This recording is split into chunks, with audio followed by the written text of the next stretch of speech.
Hi Andrew, my name is Ondra. I am from the Czech Ondra. Republic, and I would like to ask you if there is an effective way to promote my 3D models that I sell on the internet. 3D models are a specific product which only interests a specific group of people. It's not like promoting clothes on the internet or something like this. So, how do I persuade a target audience to choose my 3D models in an extensive library like TurboSquid? And where else can I advertise my models besides ArtStation? Thank you for your answer. Very good question, Andre from Czech Republic. You're actually right. Like a 3D model is a specific. It fills a specific need. So you can't just use the same marketing tactics that you would if you were selling a T-shirt, because you could just throw that up on Instagram ads or something and get sales. So your product, your 3D model, it fills a specific need. So how do you make money from it, right? And why is it that so many artists are selling products on TurboSquid, CG Trader, Sketchfab, all those places, and they're not making money? Why is that? So in my opinion, it is because they are not choosing to model the right thing in the first place, okay? That is the biggest factor in all of this, okay? There are some model categories which are oversaturated and nobody needs any more of. And then there are other ones which are undersaturated. There's a real need for it and you could charge a high price for it, but you don't know what those are. And so that's really what this comes down to, is choosing the right thing to model. So there's an old business idiom, maxim, you could call it, which is very applicable to anybody entering into 3D models. In fact, most of the business world is applicable to 3D models as well. And it's that you shouldn't be trying to solve problems. You shouldn't be creating solutions. You should be trying to solve problems. Okay, I'll say it again. You shouldn't be creating solutions. You should be trying to solve problems. So what does that mean? Creating a solution is, as an example, going like, you know what? I'm going to make a pack of alien spaceships, right? It's going to be like 40, 50 alien spaceships so that people can use them in a mobile video game or a VFX shot. And it'd be like a pack of spaceships. Great, I'll make that.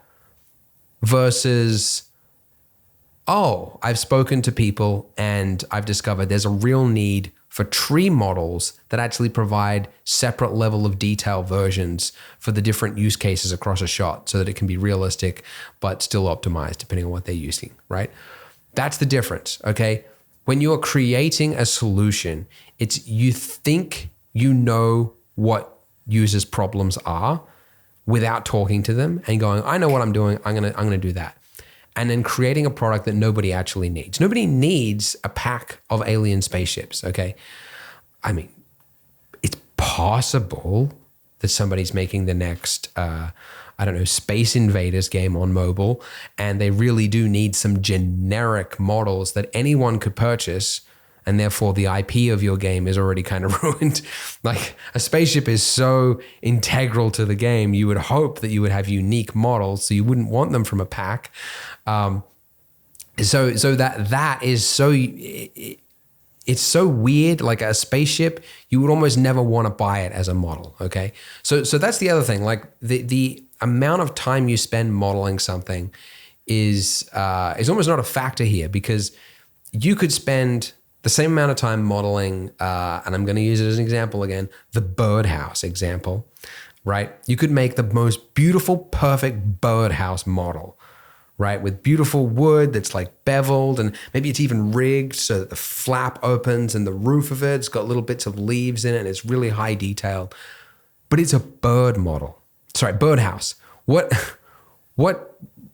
Who's going to buy that? Okay. Who needs a birdhouse and at that detail? Okay, sure. A couple of people might. Maybe somebody's working on a commercial with a bird in a tree and you want to have a birdhouse or something like that. Maybe, just maybe. But it's not going to fill your bank account, okay? Whereas if you spend the exact same amount of time making something that fills a need in the marketplace, you could have 100x the sales. So that's what I want to stress people to focus on. The way you find out what the need is by talking to people, okay? And it's the same thing for business. It's called, it's like the lean startup methodology. And the first step is user interviews. You go out and find your ideal customer and you interview them and find out what are your problems. And it's just an open question. What are your problems? And then they go, it's like, the studio, working at the studio, it's like we have to deal with all sorts of different demands from the client. The client requests this, but we can't find it online and blah, blah, blah, blah, blah. And other questions like what do you like about the way you currently solve that problem? What do you dislike about it? There's actually a book, Running Lean by Ash Maurya, which would actually give you the script to use when you talk to people. But anyways, the whole point of this is getting out there and talking to people. So obviously it's hard. Like you can't just like email a studio and expect an answer on this sort of stuff. But talking to individual artists that work at studios is a much more accessible. So you could find people in Facebook groups, on Discord. The best case is actually like in meetups, in real life meetups. Conferences are just a gold mine when they're ever open again, because you can just go up and join a group and find out you're talking to people that work at studios and you go, hey guys, I want to make some money as like selling models, but like, what models do you need? And they'll tell you what their problems are, because every studio buys models and the artists are the ones that are responsible for fixing the models because all of them have problems. The texture's stretched or they didn't bother about the topology or whatever else. And they'll tell you exactly what they need and what problems that it'll fill. And that'll also tell you, you said, how do you persuade people? Oh, Siri's chirped up.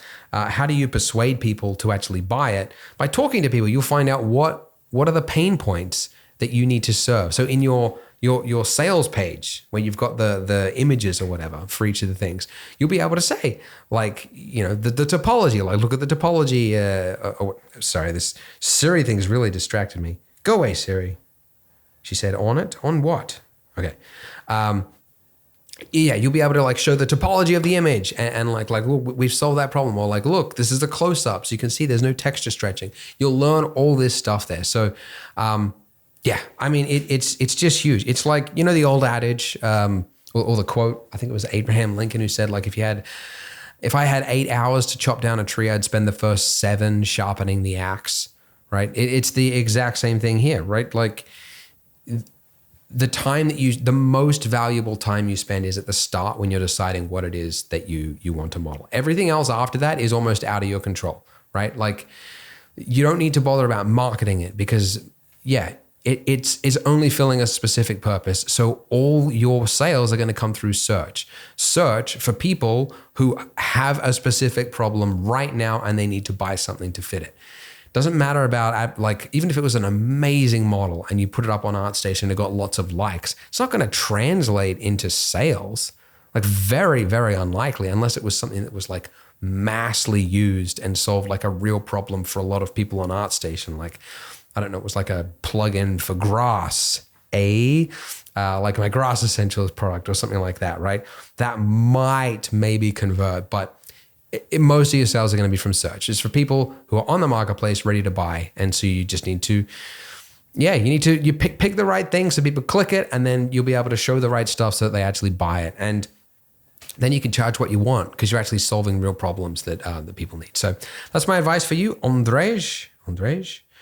The next person is a much easier name to pronounce. Mike.